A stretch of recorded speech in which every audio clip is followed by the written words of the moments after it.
안녕하세요. 몽땅부동산 정진숙입니다. 오늘 또도도도도 클릭들 많이 하셨습니까? 오늘 대전 용산지구의 호반 서밋 그랜드파크 아파트가 1순위 청약을 했는데요.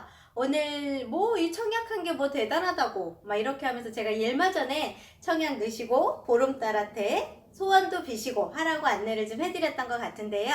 왜 이게 뭐 대단한 거라고 이거를 같이 제가 이렇게 영상을 찍냐 하면은 제 생각에는요, 6.17 대책, 7.10 대책, 각종 대책이 터지고 났을 때의 청약 분위기와 앞으로 대전에 분양 호재가 좀 많이 있거든요. 조만간에 갑천 1블럭도 분양을 할 테고, 그 다음에 숭어리샘이라든가 용문지구라든가 이제 분양, 재건축 재개발 예정지로 잡혀있던 지역들도 이제 분양을 준비를 하고 있는데, 과연 청약 경쟁률이 어떻게 나오느냐에 따라서 이제 앞으로 청약 전략을 좀 짜보면 어떨까 하는 생각이 좀 들어서 오늘 제가 여기 지금 용산지구의 호반서 및 그랜드파크 아파트를 좀 눈여겨보자고 말씀을 드린 적이 있었어요. 그래서 오늘 제가요 정말로 눈을 여기서 뚫어져라 쳐다봤습니다. 근데 이러면서 제가 열심히 지켜봤는데요. 이유가 뭐냐면 6.17 대책 이전에 최근에 공급했던 아파트가 둔곡지구의 우미린이었습니다. 우미린 아파트가 제가 평균 경쟁률을 보니까 59.55였어요. 거의 60대 1의 경쟁률로 청약을 이제 넣으셨던 분들이 당첨이 되시고 떨어지고 하셨는데 용산지구의 호반 서밋 그랜드파크 아파트 청약 경쟁률은 궁금하시지 않으십니까? 전 너무 궁금했습니다. 그래서 3블럭과 1블럭 두 블럭이 공급을 했는데요.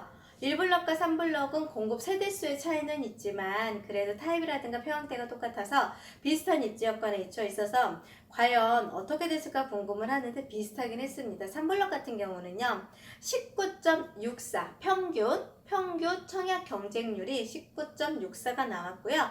1블럭 같은 경우는요 평균 청약 경쟁률이 20.44 이렇게 나왔습니다. 그래서 오늘 1순위 청약을 했을 때 거의 20대 1의 경쟁률 정도가 용산지구가 나오면 전에 60대 1과 20대 1의 차이가 좀 많이 느껴지시는 게 저는 많이 느껴졌거든요. 그리고 근데 이제 또 용산지구와 갑천 1블럭이 또 청약을 한다고 하니까 고민들을 많이 하셔서 입지적인 부분은 갑천 1블럭의 호수 뷰를 기다리시는 분들이 많다 보니까 가점이 많이 높으신 분들은 아마 갑천 1블럭을 청약을 기다리시고 그곳에 청약을 넣으시려고 하다 보니까 용산에 일부러 안 넣으신 분도 계실 겁니다.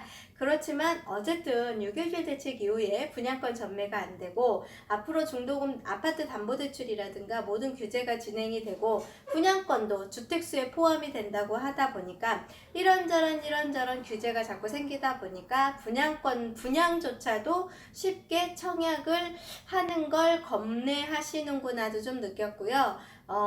많은 분들이 조금 그러니까 청약이 과연 이거를 이용산을 넣어야 될지 어디를 넣어야 될지 아직도 고민하시는 분들도 계신 반면 용감하고 자신있게 청약을 넣으신 분도 계십니다.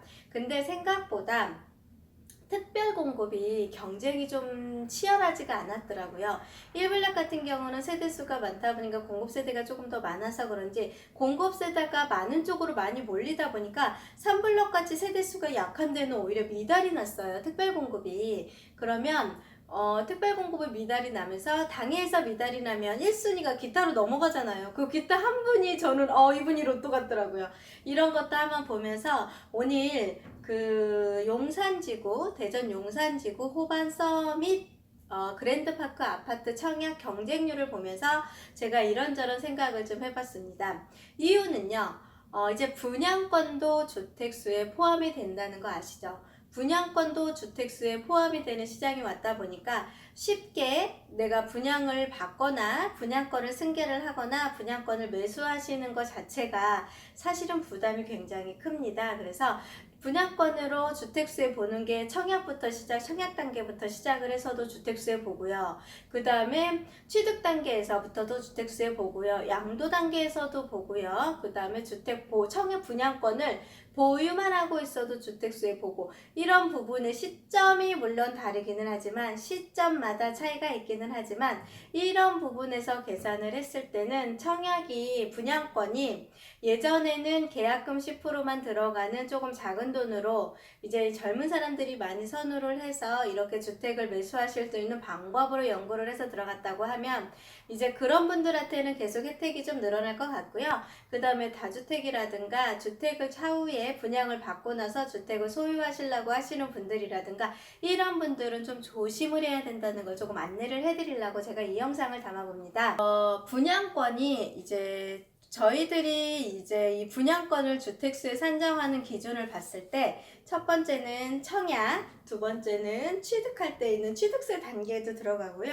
세 번째 가장 중요한 양도소득세 단계도 들어가요. 그 다음에 양도소득세에서 추가가 더 되는 게 청약 분양권이 이제는 주택의 수의 중과가 되는 세율이 높아지는 시장이 됐는데 아마 이제 21년도 1월 1일 이후부터 취득하는 분양권에 대해서는 주택 수에 이제는 무조건 포함이 되면서 대출 규제가 되다 보니까 전매 제한이 있어서 주택을 승계를 하거나 매수를 못한다 하더라도 청약을 받으신 분은 이제는 청약을 받았으니까 재당첨에 걸리거나 이제 그런 영향이 있으니까 새로운 주택을 취득을 하실 거 아닙니까?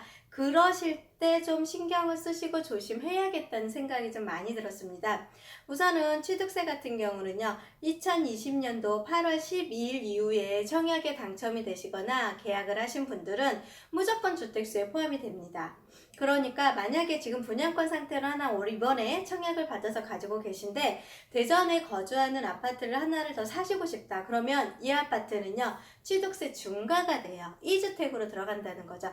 이런 논리가 있다 보니까 이런 거를 좀 정확하게 세팅을 하시고 조금 공부를 하시고 들어가는 게 좋으시고요. 양도세 같은 경우도 21년도 1월 1일 이후에 취득한 분양권, 지금 얘는 아직까지는 양도세에서는 해당이 안 되잖아요. 근데 1월 2일 이후에 취득한 분양권 같은 경우도 양도세, 주택수에 포함이 돼버려요. 그러면 21년도 1월 2일 이후에 분양권을 받으시거나 하신 분들 같은 경우는 아무래도 주택수에 포함이 되다 보니까 아무래도 양도세에서 내가 집을 하나 가지고 있고 분양권이 가지고 있다고 해서 자유로울 수가 없다는 거죠.